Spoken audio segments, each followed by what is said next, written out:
Another management as well as of HUDCO with us. The company reported its third quarter numbers, saw lower operating expenses, and that drove growth, however, continued to remain weak. We have with us Sanjay Kulshrestha, who's the chairman and managing director of the company. Thanks a lot, Mr. Kulshrestha, for joining in. I was looking at your AUM, it was weakish in terms of growth, but led largely by the government projects and urban infra itself. So, just wanted your thoughts on where do you see AUM growth going forward? How much comes in from government? How much comes in from urban infra? And what exactly happened with private? Why was there a slowdown according to you? I think I'll start from the first part of the questions. HUDCO has a very strong asset base and we are continually growing. Primarily, we are funding to the state government and its agencies. We are into the housing, we are into the infrastructure, and our loan assets are continually growing.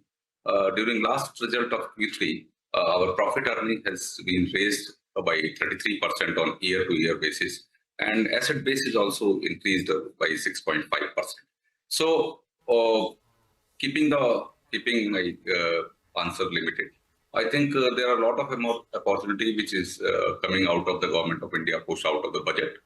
Subsequently, this is the second budget that the Government of India has pushed the infrastructure and the housing. And these efforts are being supported and supplemented by the states also. So HUDCO is a player who is into the infrastructure financing as well as into the housing. And affordable housing is always into the harmonized list of the infrastructure. With all of what you're talking about, with all the triggers and your company, the way it is positioned, what kind of asset-based growth can we see in the next financial year, that is FY25, if you could give us a sense? So today we stand after Q3 at around 84,000 crores. We had kept our internal target for another 2 fiscal years. By FY26, we have a target to raise by 1.5 lakh crores, and which is I think a very achievable kind of thing looking at our pipeline and the potential which is available into the infrastructure project. But nevertheless, we had not planned only up to the 2 years physical of 1.5. We had planned up to 2030 in line with the Government of India requirement of the push for the infrastructure. So we are looking our company at 5 lakh crores by 2030. And we had made the roadmap. We had studied the infrastructure plans of the state government. And we are into the infrastructure and housing. And since there is a lot of push on the housing, you may have seen in the budget also and the state government announcements also that affordable housing, middle class housing, PM Grameen program. So all these things will give a good potential and the impetus for loan disbursement. So looking at all these things and the opportunities, we had kept our target for 2 years and we had worked out our target and the action plan for 2030 as well. All right. Hi, good morning, sir, and good to see you, Vin. So from 84,000 crores, 85,000 crores, in the next 2 years, you go to 1.5 lakh. And by 2030, you're talking about 5 lakh crore. Let's see how you go about business on this front. In the near term, though, tell us about your NIMs. What is the cost of borrowing? And will the NIMs come under pressure? I think the last recorded numbers are around 3.2%. You may have seen during last quarter, we had reduced our cost of borrowing and we had came at 6.87%. Now we had started making all-out efforts to reduce our cost of funds because we are working on basically 3 principles. One is to reduce the cost of funds. Second, to resolve our stress assets, and we had started resolving those things to improve our bottom line. And third is to expand our diversified loan assets. So we are making all-out efforts to reduce our interest rate, and now we have started going to the ECB funding also from last quarter. I have since we are actually, if you are asking about the NIM, we will be in the range of 3.5 up to 3.5% because we position our company as a truly sustainable infrastructure developmental institution. So profit are always there as an NBFC, they should be there. But at the same time, the asset creation should be more sustainable. And that is the objective of the company. And regarding the spreads, we are working around 1.75 and we will be maintaining between 1.75 to 2% of the spread.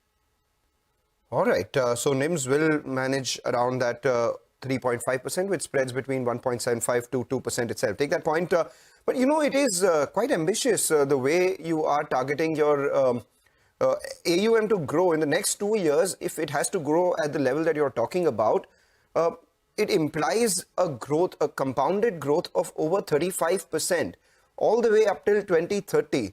This at a time when your first 9 months growth has not been as much. So what gives you this confidence? And secondly, in your overall project business, in your overall portfolio, what is it that will lead this growth? Will it be government infra? Will it be urban infra?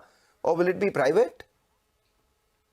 Yeah, the leading came from the housing and the infrastructure from both the sides, starting from the affordable housing to middle class housing and the infrastructure required for these houses and the industrial corridors. See, we had studied a lot of state government plans starting from the Maharashtra, Gujarat, Tamil Nadu, Karnataka, AP, Rajasthan or UP. Every state government has coming out with the efforts to supplement Government of India plans. So Okay. I think potential and opportunity is not a problem as of now, since we are into the era of creation of the infrastructure, as our Honorable Prime Minister always says. So Yes. there is ample opportunities and there is a lot of huge demand in the state government, and they want to monetize their assets. They want to develop, and there is a good expectation and aspiration from the public as well. So to cater those kind of aspirations and the expectation, a lot of funds will be required. And HUDCO is positioned to not only a funding agency, we are into the consultancy, we are into the capacity building, and we are giving a technical assistance to those state governments to adopt the best practices for the projects.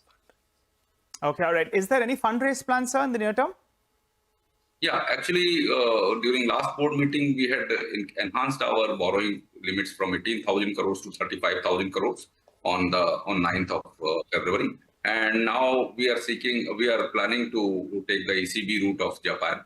Very soon in current month only, we are planning to raise ECB funding. So other than that, we are hoping that the bond market meltdown will start, since the government of India has a very less deficit of 5.1%. So it will also give some meltdown to the bond markets.